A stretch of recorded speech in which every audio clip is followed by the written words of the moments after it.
Hello, hello, hello. Okay, so remember how in that video, or I should actually do a better introduction than that. Hello everyone. Welcome to Bookish Realm if you're new here. Welcome back if you've already been here. I appreciate you visiting. In a video previously in my, what was it? I've read 300 plus books this year. Let's talk about it. I tried to bring everything full circle in terms of all the things that I had been reviewing, reading, etc. because I had a gap of not doing weekly wrap-ups because life had been lifing, and I typically kind of throw myself into reading, end up reading a lot. I wasn't caught up with reviews. I just didn't feel organized enough to sit down and do a wrap-up, and by the time I got to that point, it was just too much material for me to wrap up. Now we are in a place where I am close to being caught up. I think I have 2 books that I still need to review at the time of sitting down and filming this video, and that's because I finished those 2 books in the last like 12 to 16 hours. So I haven't had time to sit down and write the reviews. I probably will write them after I get finished filming this. If you're new here, you've never seen one of my wrap-ups, I break it into 3 parts. The first part being the picture books that I've read. I just quickly give you the title of those. I typically write 1 to 2 lines for most of the picture books that I read, so if you want to see those are all in my Goodreads review space. I typically talk a little bit about the comics, graphic novels, and manga I've read. I don't talk about them in detail, I just kind of list them out. And I should be doing a wrap-up on my Realm of Comics channel sometime soon. Fingers crossed. And then I go into the actual reviews of the books that I've read. So I'm hoping that I don't duplicate any of the picture books. That's the part where I'm a little confused on how much I covered in that last video. Should I have gone back and watched that video? Yes. Did I? No, I did not. So we're just gonna hope, fingers crossed, that this is where I'm supposed to start. We're going to go for it. So the first picture book that I have is This Is a Window, All That Grows, Pete the Cat's Wacky Taco Tuesday, which one of my least favorite Pete the Cat books. Gaga Mistake Day, The Last Zookeeper, brilliant, worthless picture book, reimagining of Noah and the Flood, but leaves a lot of room for interpretation of materials there. Tiny Troubles, Nellie's Purpose, Raw Samosas, really enjoyed that one. Anxious, I Am Both, a Vietnamese refugee story. Not Perfect, the book that almost rhymed. The Storyteller, which was a 5-star read for me and nearly made me cry because the artwork was phenomenal and the storytelling was phenomenal. Nothing, John Cage and the 433, which this is an informational picture book, so nonfiction, and talks about a piano composition that's 4 minutes and 33 seconds of nothing. It's intentional. Check it out. Then we have A Curta to Remember, Dog vs. Strawberry, World's Best Papa Bear, Sleepy Sheepy and the Sheepover, Oh, Are You Awake? The Best Spot to Pee in NYC, Junia, the Book Mule of Troublesome Creek, which is technically a picture book but has some really, really great nonfiction back matter about women who, as a part of the New Deal, would use mules to transport books to more rural areas of their states and counties. That was interesting. Rorchu, which had beautiful artwork because it was Dan Santat. Of course, it's going to be beautiful. Bunny Should Be Sleeping. We Who Produce Pearls, an Anthem for Asian America, which this one is complicated. I'm going to speak on this one a little bit. I typically don't speak that much on the picture books, but this one is complicated because it was done by Joanna Ho, who is well known in the Kindle arena for all of the amazing things that she's done. If you've ever seen the picture book I Said Kiss in a Corner, that's her work. This one, the artwork in this one was absolutely magnificent. It was literally to die for. But the complexity of the actual text was not great for the age group that the publisher recommended this for, which I think was like pre-K through 2nd or 3rd grade. I think conceptually it was too difficult to grasp onto. I read this to my 4-year-old because technically pre-K, and as I was reading it out loud, I was like, 1, this is not a good read aloud, and for a couple of different reasons, and 2, this was not a good pick for a story time for us as a family, just because thematically it was too complex. Now, that being said, this is a picture book that I think would work well in a middle school and high school setting, where we are introducing the topic of the Asian American experience. I think it would work well as like a unit opener, and it has some very great discussion questions in the back, really good research in the back, and is a very well crafted book. But I think that the publisher did a disservice to it by recommending it to pre-K through second, I think was the rec. They were off by that. And Kirkus backed me up on this, thank goodness. I think Kirkus recommended it. They started at about second grade and up. So about 7 through 12 is what Kirkus had recommended. So me and Kirkus are kind of on the same wavelength with that, which is always good. All right, moving on to the graphic novels, comics, and manga. I don't think we have a lot. I'm going through my Goodreads list. We have Skip and Loafer Volume 1, Love's in Sight Volume 1, and then we have Getting Dizzy, which that was a complete miss for me. Okay, I think that is it, friends. So let's go ahead and jump into the books. Now I'm gonna wrap up both of these books at the same time because they're in the same series, even though typically whenever I'm reviewing, I do them in the order in which I read, typically because that's how it shows up on Goodreads, because that's the review, whatever. It's the order in which I read, but I'm going to go out of order for these two because they fall in the same series, and they're 2 books in the Magic Tree House series. So I read Afternoon on the Amazon, which is book number 6, and then I also ended up reading Sunset of the Sabertooth, which was book number 7. There's really not much to say about these. I gave both of these 3 stars. I'm slowly making my way through the series. I'm hoping that maybe I can make my way through this initial series by the end of the year, which would put me at 39 books. The 39th book just came out this month, and they don't take me long to read. They take me 30 minutes, if that, to kind of kick out. We're in a different kind of story arc at this point, where there's this mysterious M that pops up in the first set of books. And then once they figure out who M is, M goes missing. I don't want to spoil it. M goes missing, and then they're tasked with finding certain objects to help them find whoever M is. And they're supposed to find a different object in each place that they visit.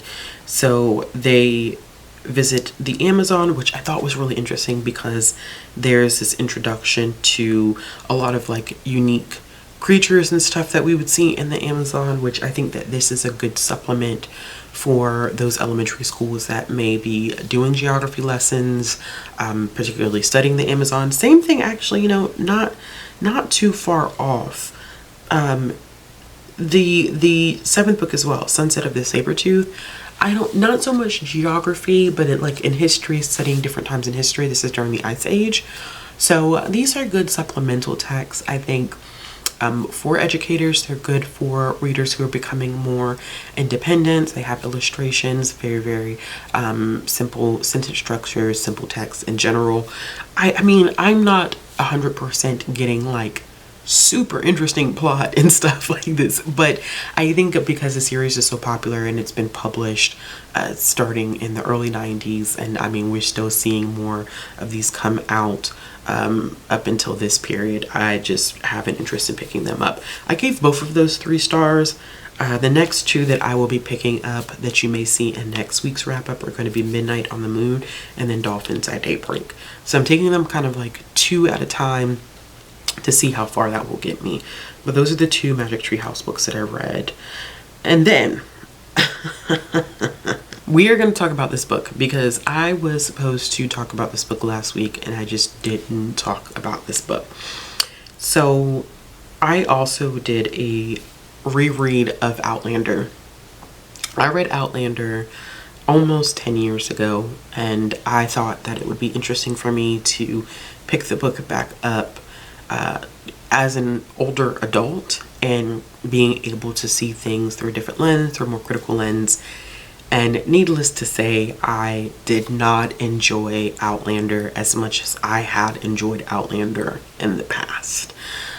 I originally had given this book 4 stars. At the time of my reread, I gave it 2 stars. So if you're not familiar with Outlander, or you don't know basically what it's about, it follows this main character, by the name of Claire, who is living in the mid 20th century, and she has a husband by the name of Frank. She ends up getting transported back into the mid 18th century in Scotland, which is a kind of interesting time for her to get transported back to. Now, keep in mind that this is naturally going to throw everyone off, her in particular, because, you know, she may have some historical context, but at the same time, there's one thing of having like historical context and actually living during that time.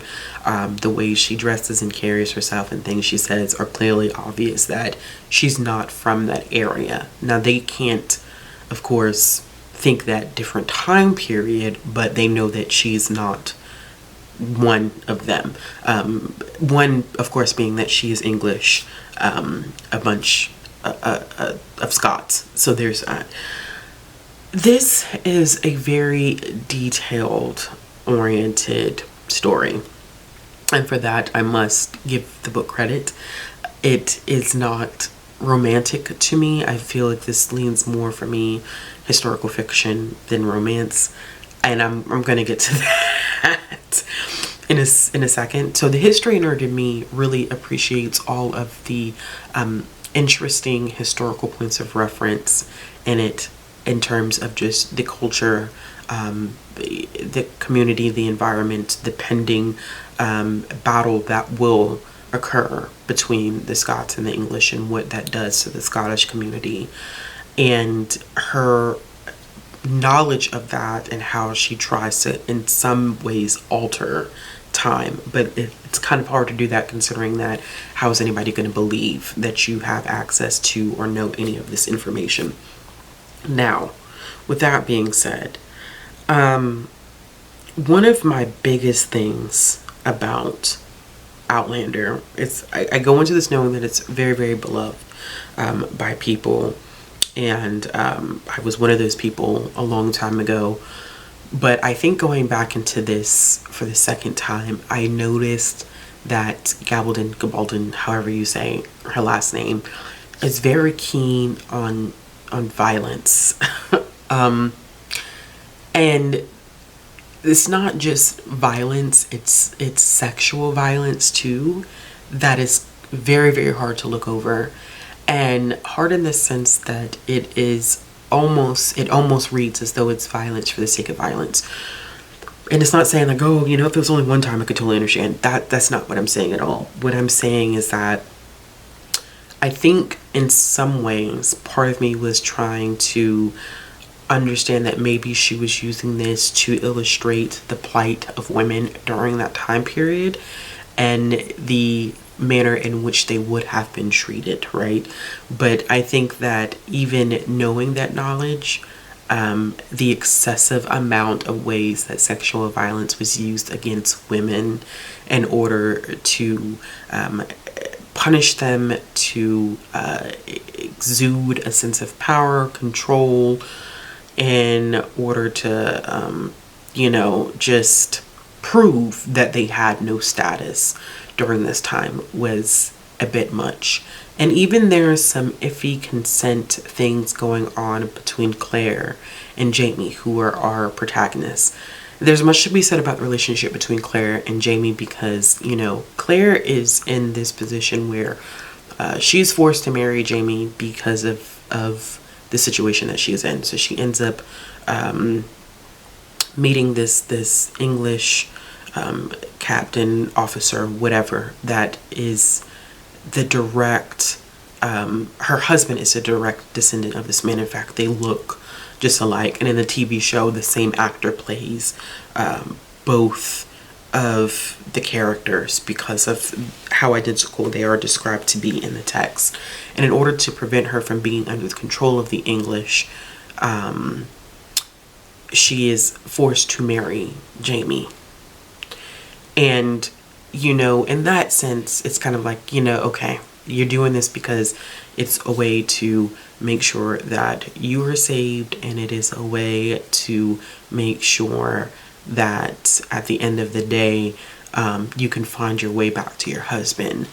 The way in which Claire kind of falls for Jamie is very strange, and I didn't get it.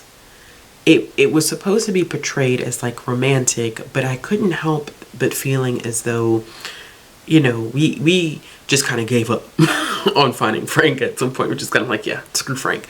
And I know that in future volumes of the series, it's almost as if we get kind of an easy gateway to take Frank out of the story so that this beautiful love story can happen between Jamie and Claire. But I don't know, it just, the infidelity of it all, just, you couldn't explain it away. Like, if you, there's no way of trying to like gloss it over. Like, she cheated on her husband. Like, it is what it is. Like, you slept with another man.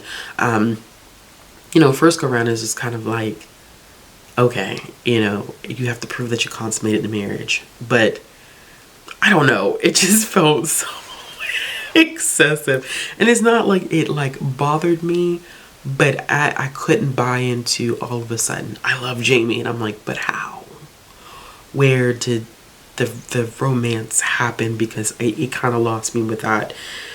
I also feel as though there was a specific scene between Claire and Jamie where she was not comfortable having sex in a certain situation, and Jamie kind of forced his way into having sex with her. And I know that, you know,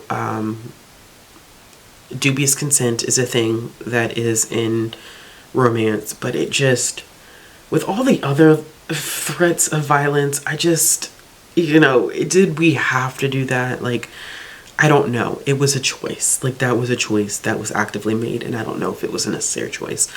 And then that ending with Jamie, the sexual violence that is then inflicted on our leading male character at the hands of a possibly queer character, just didn't feel right. Like, it was the messaging there, whether intended or not, did not read well, because we have a character who may or may not be queer, but very much felt coded as being confused about their sexuality and using rape as a way for them to express their questioning of their sexuality was just, I mean, damn, like, none of this book read right to me. It's almost like if I had the historical fiction aspects of it, I would enjoy it more, but those elements just took me out of the story so much that I kind of lost any connections that I would have had with it. But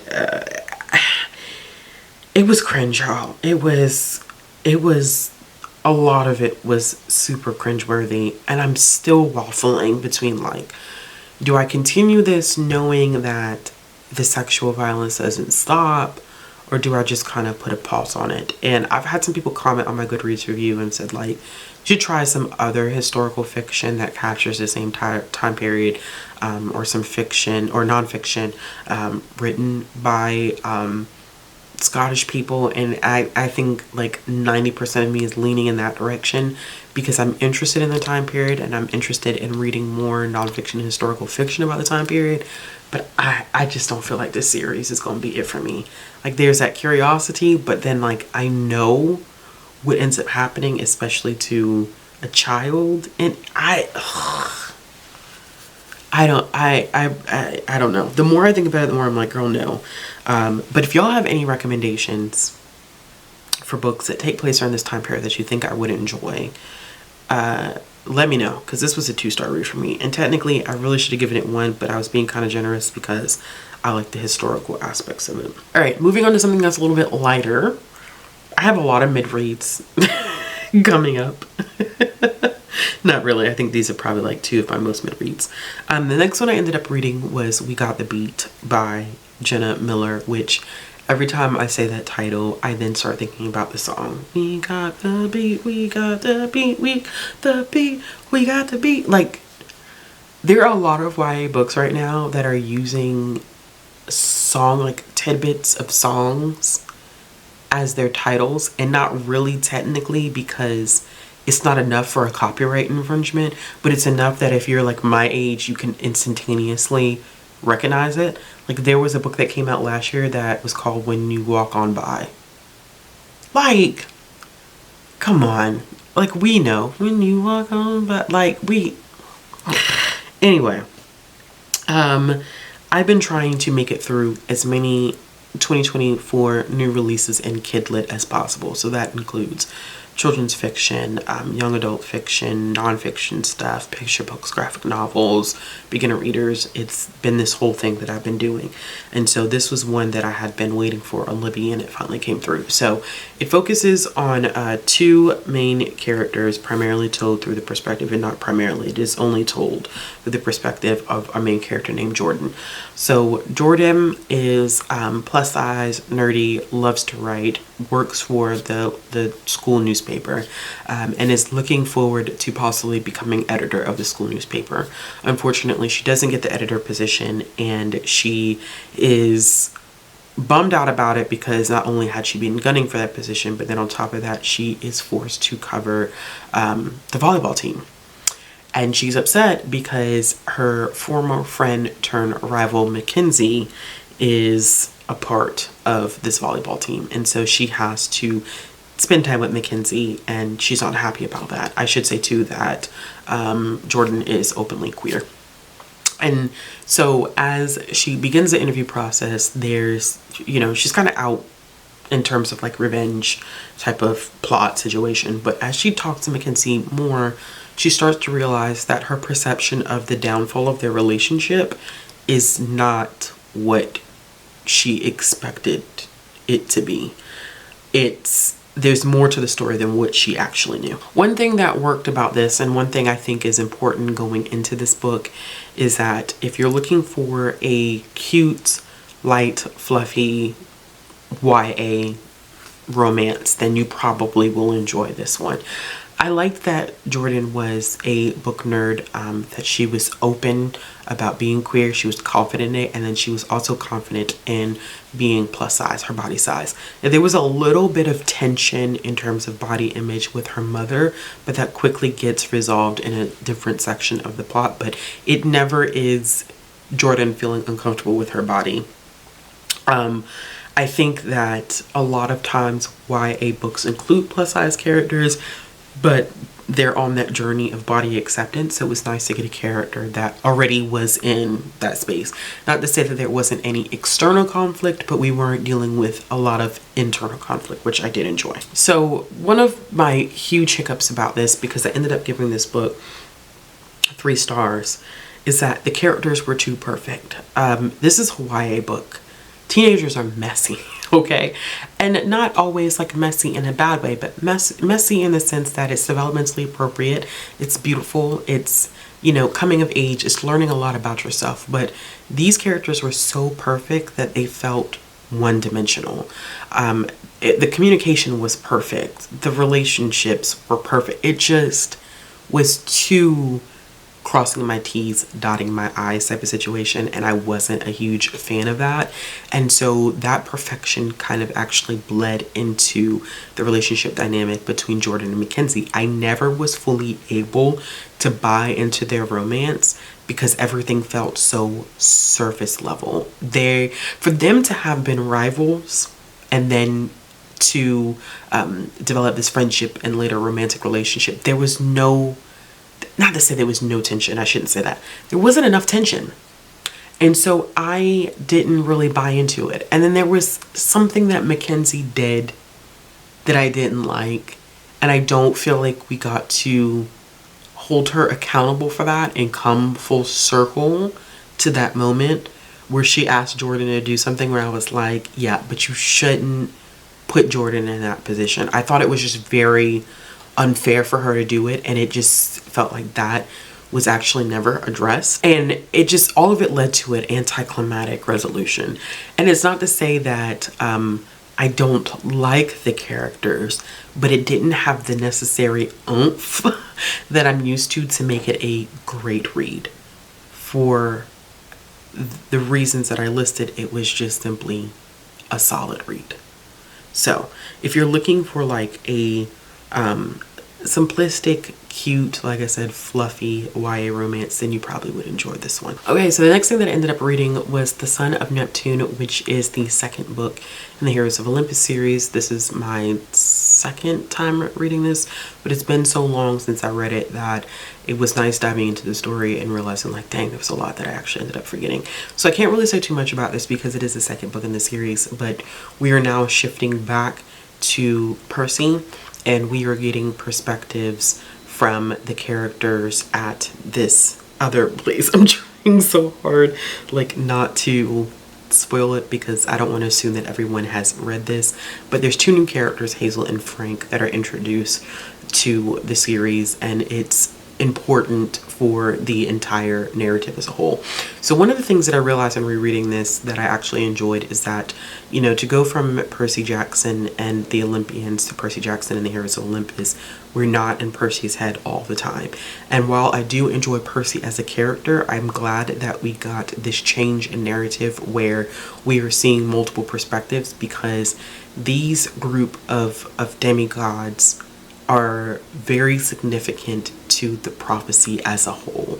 And I think that in order to understand all the bits and pieces that flow into this prophecy and how each character plays an important role in the prophecy, you have to have each one of their perspectives, because their life stories, how they process trauma, how they process grief, interpersonal relationships, play a big role into how they handle key aspects of this prophecy as they move forward. I think that this is where we get complex world building. We're dealing with two different sets of gods at this point. We're dealing with both Greek and Roman, and so as a result of that, we're introduced to a slew of new characters. But ironically, I think that Rick does a great job slowly introducing all of the characters, and kind of, especially when we get the Greek and Roman forms of the same god, I think that he does a great job explaining like, these are technically the same god, but this is them in their Greek form, this is them in their Roman form, and this is how their personalities differ when they are in said format. There were a couple of them that made appearances in this book, and I was like, you can tell that they, in terms of like Greek mythology, Roman mythology, how they perceived these same exact gods. I thought that was very unique. This is where we get appearances from Nico, my baby. And I think that going into this one, I realize the amount of foreshadowing that happens with the character development, and how so many things that we get in these first two books and building up this team of demigods, it all plays a role into what we see in the Blood of Olympus. And I was just getting to see Nico made me so excited to get back into the House of Hades. I am even excited to pick up his book that solely focuses on him because of how much I absolutely adore and love Nico. But this was, I mean, it was a good read. It was a little slow in the beginning. I think that in the introduction of both of these, in The Lost Hero and The Son of Neptune, I think both of them are slow because we're introducing new characters. This is not a completely new plot line because it is building off of what we got from Percy Jackson and the Olympians, but the themes in this one, the subject matter, is a lot more complex, which is why I see a lot of people, and I understand now rereading it, why some people really do feel like Percy Jackson and the Olympians is very much so strongly middle grade, but when we start diving into Percy Jackson and the Heroes of Olympus, it almost feels like it's at the upper end of middle grade, lower end of YA, because of the content and the themes and how dark this ends up getting. So I enjoyed it. I'm on hold to go ahead and dive into Mark of Athena, and I ended up giving that one 4 stars. Okay. Camera angle may have changed again because my battery died. I'm gonna get this together. All right, so the next book that I want to talk about is And Then There Was Us. This is by Karen Carter. This is another young adult new release, and this one actually took me a little while to read because of the content. I think there was content that I personally related to in this one, and I struggled with it quite a bit. Content warnings for this one are death of a loved one, physical, verbal abuse at the hands of a parent, drug and alcohol use by a minor. I ended up giving this one 3.5 stars. So this book focuses on a main character by the name of Koi, and at the time of this book, Koi is 18, and she is living with her dad, does not have a good relationship with her mother at all because she is trying to heal from the physical and verbal abuse that she experienced at the hands of her mother. They're not really communicating a lot, and Koi is really not trying to rectify the lack of their communication, but they do exchange one phone call at the beginning of the book, and her mother, within that same time frame, ends up getting into a car accident and ends up passing away. So a lot of the content of this book is heavily based upon this whole entire feeling of how do you grieve someone that you don't have a good relationship with, that you have a lot of anger and at times hatred for. And a lot of this was very personal to me for a couple of different reasons, which I'm not going to go into here at all. But what I think that Carter did very well was illustrating the complicated feelings of, you know, having any type of feelings towards a parent that has been abusive or neglectful, like how complicated those feelings are, the anger, the despair, the frustration, the hopelessness, the sadness, and trying to grieve and heal from that situation.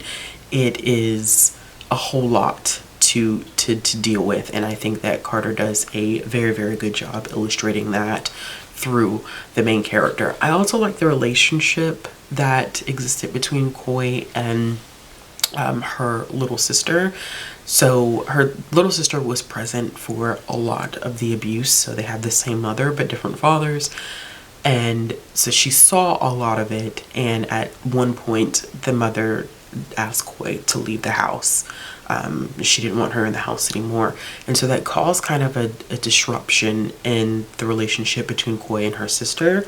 But what's interesting is that Koi doesn't really realize the impact that her absence had on her sister. Like, you're angry with your mother, but at the same time you have the sister who has nothing to do with that relationship, but because you and your mother don't get along, your sister is then forfeiting a relationship with you, which illustrates this idea that trauma impacts so many people or can impact so many people at the same time, even if they are not the ones that are like directly in the conflict. So this conflict is between Koi and her mother, but as a result, her sister is kind of, you know, secondary impacted from all of this. So watching the dynamics of their relationship was really interesting, and the relationship is not perfect by the end of the book, but I always like more realistic endings than perfect endings, because I think about who's picking up these books, and realism is always a huge thing for me whenever I'm analyzing or critiquing young adult books. Now, what I didn't exactly like about this one, or which I should say what didn't work for me in this one, is that I struggled with the length of this one. This is one, which I don't say this often, this book could have afforded to be longer. There were some like magical realism-esque scenes between Koi and her mother, as her mother is on life support and after she dies, trying to navigate what it was like during those times and trying to understand why her mother did what she did. So you learn a lot about her mother's past and how it had certain implications for how she would then parent and be a mother. And it's not, I don't want to say it was a justification for her behavior, but it explained a cycle of trauma, which is something that I closely related to, but I felt like we could have had more space to explain those situations, because I think that it would have added another layer of complexity to the novel that would have made the narrative work a little better for me as a reader. I think there was also some lacking in terms of like character development for the side characters. So there's a guy that's in the picture that Koi has a relationship with, and he felt very two-dimensional, and I felt like we should have a little bit more backstory to their relationship in order to better inform how Koi has, like, how she interacts with him during these particular scenes. So there could have been a little bit more fleshing of secondary characters that I think it would have made the novel work better. But overall, this is definitely an emotional book. One that will tug at your heartstrings. I just think that if those couple of things would have been tweaked, I would have rated it a little bit higher. Okay, so the next things that I read, shocking. So I have been on like a slight Freida McFadden train. Don't ask me why. I was in bed one night and was like, I want to read Freida McFadden, because I had it checked out on KU. It had been sitting in my KU like slot of the books that I checked out for a while. And I know one of the things that I needed to start doing is I pay for KU every month, and I need to start actively using it every single month to justify keeping it as a subscription. And to be quite honest with you, I was shocked and disappointed at the same time. So we're going to talk about the two books that I read by her. I ended up reading The Housemaid, which is the one that everyone loves, everyone has talked about, and I stayed away from it for a very long time. I'm always late to the party when it comes to books that get a lot of media attention on social media, particularly Book Talk, Bookstagram, BookTube, a lot of books that have like that popularity factor to them. I tend to pick them up later because I kind of want to just let things settle out, and I always get kind of nervous about whether I'm going to be that one person who's like, yeah, didn't like it.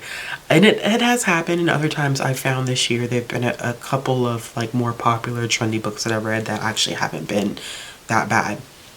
So The Housemaiden was the first one that I ended up reading. Ended up giving this one 4 stars.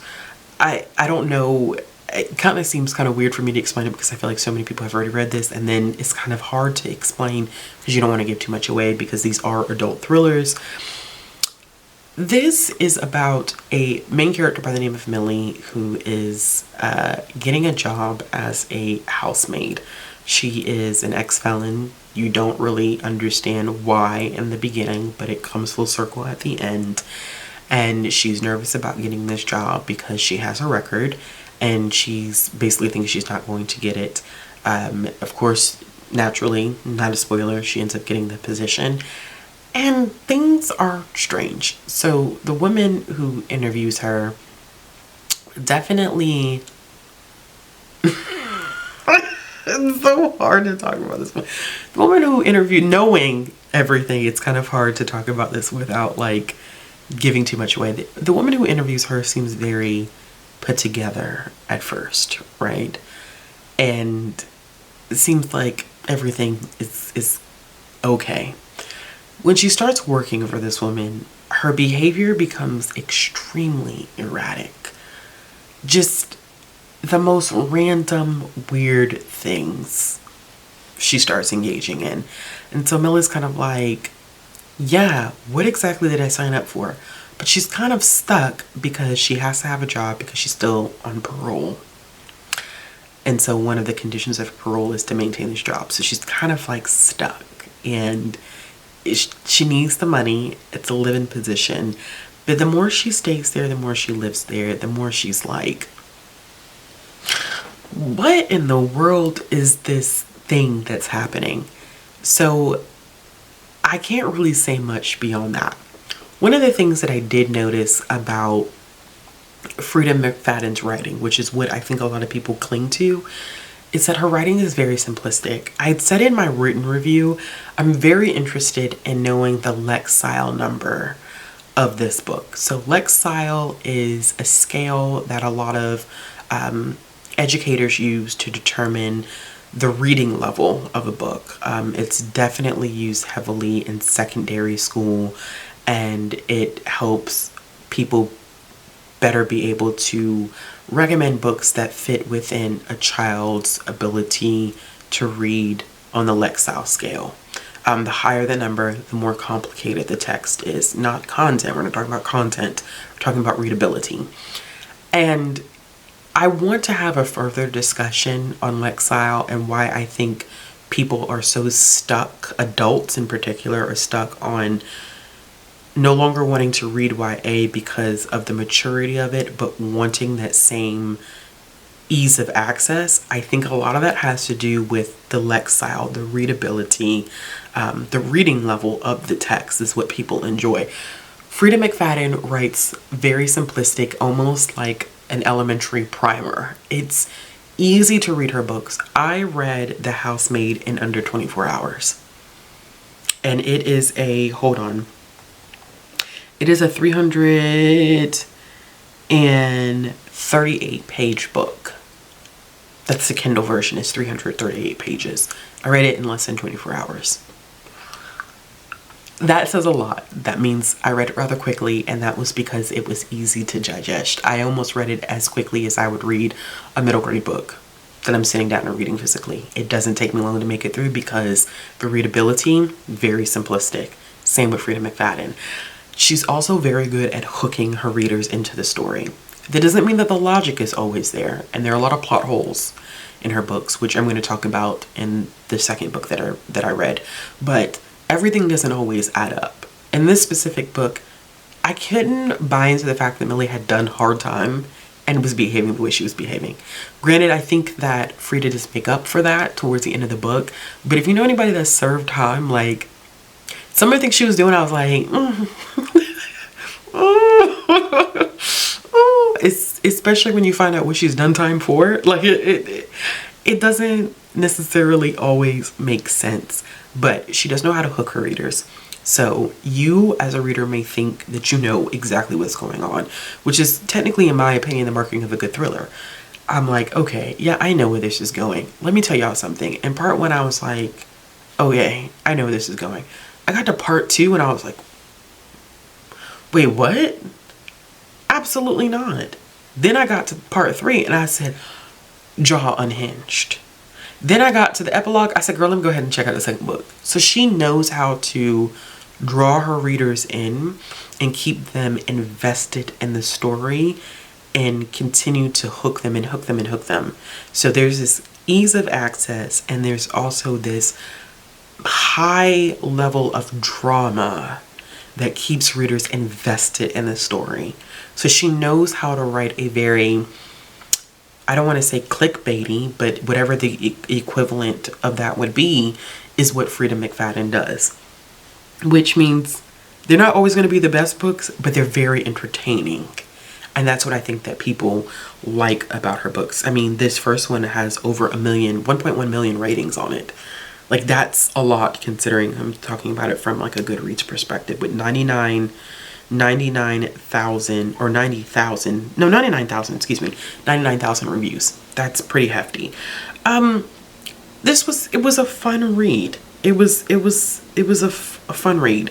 I can understand why the masses love it. I can understand the appeal, and I respect it. And apparently I understood it well enough that I went and I picked up another book. Now, I didn't automatically jump into the second book in the Housemaid series because there's 3 books. I'm trying to read the second one before the third one comes out next month.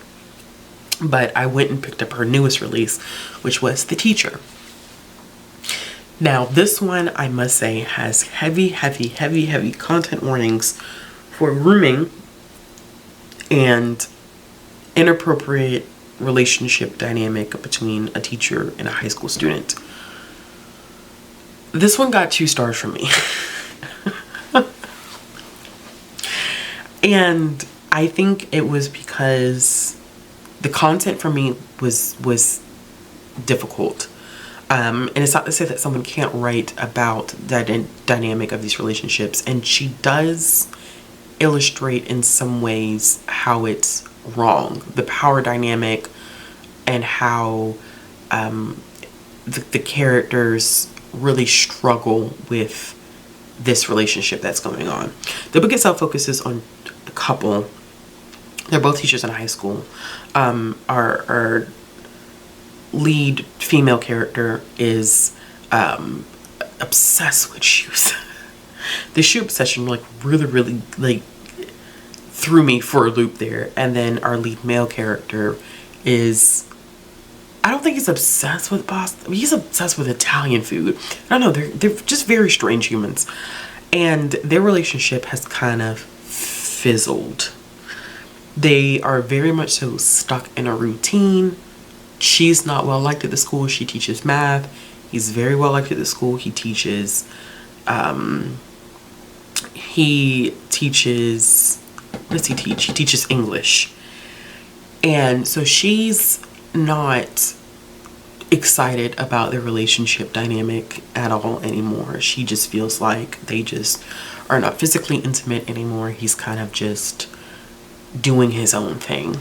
And that's where the novel kind of goes. And I don't want to say much about it because, like The Housemaid, I think that Freida McFadden does write in a way where each character or each aspect of the novel plays such a heavy role in how everything turns out.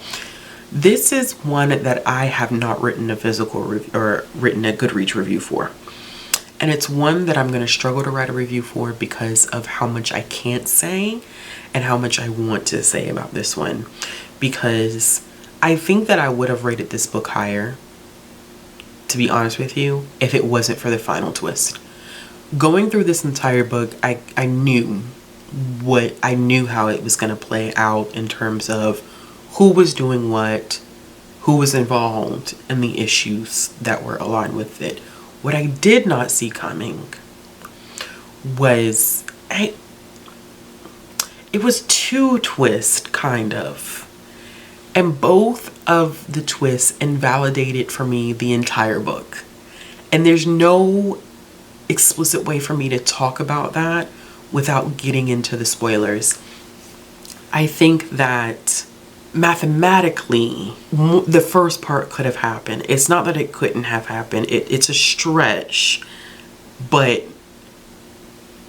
knowing some ages and stuff like that, she was stretching that.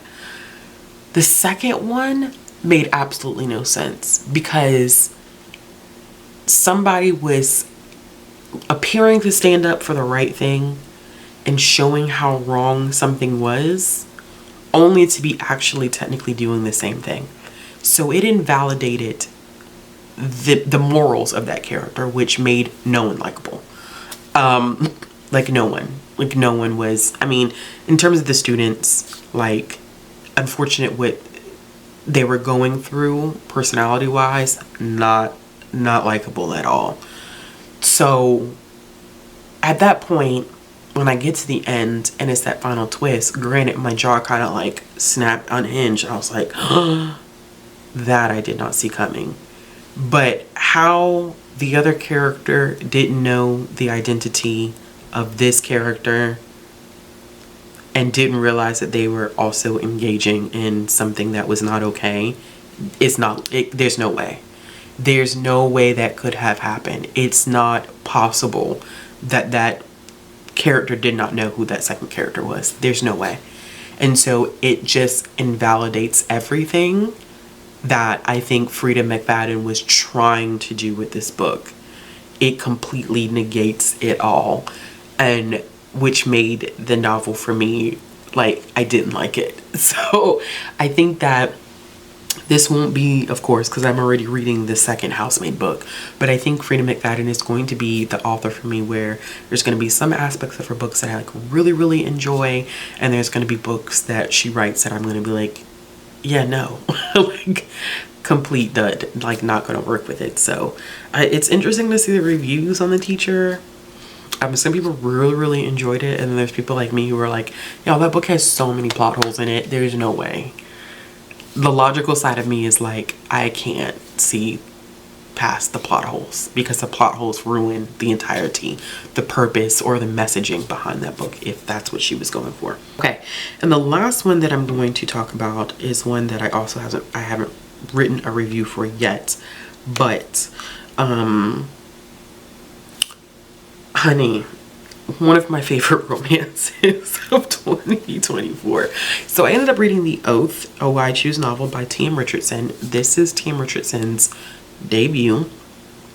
It is an indie published novel. It is a Why Choose novel that focuses on a main character by the name of Tatum. At the beginning of the novel, Tatum's husband is dying from lung cancer, and he asks her to go out and have fun. Because he can't provide for her in that way anymore because he's so sick. And essentially he's doing this because he doesn't want her life to be consumed by his illness. He wants her to be able to effectively move on. That situation doesn't necessarily work out. I'm not going to go into details because I do feel like that's something that could be kind of spoilery. But after he does pass, she finds out that his actual wish is for her to have a second chance at happiness, but with his 3 best friends. When I tell you, I was like Tatum at first, like, that man was on morphine, he was drugged up, he was sick, he don't know what he's talking about. Because what exactly are y'all supposed to do for me now that my husband has passed? What you mean you supposed to care for me? Care for me how? And then answer anything that you need, financially, emotionally, sexually. If you just want to go out to dinner.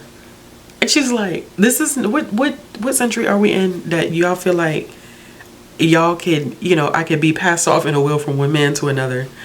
But I thought that it was like interesting seeing the progression of like getting to know each of these guys and her spending time with them, and the sexual chemistry between her and like one of them, like individually with the men, and then the sexual chemistry that exists between the 4 of them. It was so well done. And this, when I tell you my updates on Goodreads had me like, this book had me clutching my invisible pearls. It was hot. And it wasn't just about the sex. Yes, it part of their relationship dynamic is, but I like that Richardson also focused on the emotional and mental connections that she had with each one of these guys. I also like that we got to see Tatum interact with each one of these guys on it, like in an individual setting, because it gave them very distinct personalities.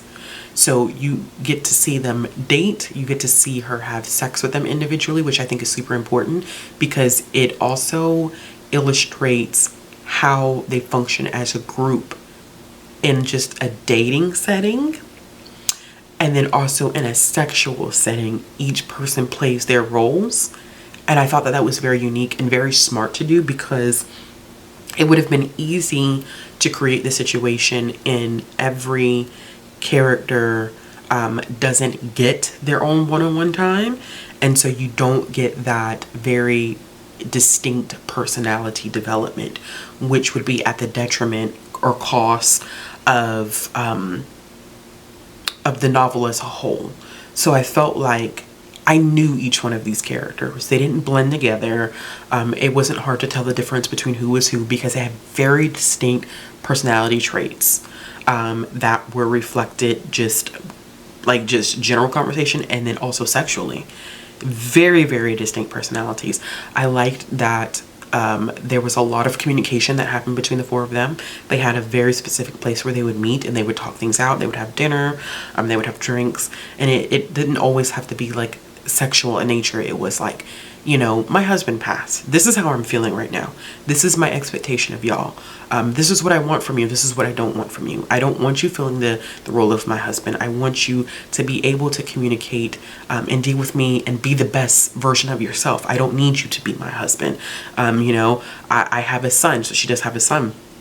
How is he going to feel about this? Like, how do we function with our relationship as a whole? Like, how are we going to move forward with this relationship? How do each one of you feel? Like, if I'm spending more time with Miles, you know, is Deke going to be upset about that? Is Cassidy going to be upset about that? But it was kind of this general understanding that their purpose and intention was to love and care for her. And the three of them already had such a unique bond with each other as friends that it was almost like they were bringing her into the fold. So they already had a love and care and bond between the three of them, but bringing her in and showing her that, like, we all love you and care for you. This is not about a jealousy thing or who gets more time or whatever.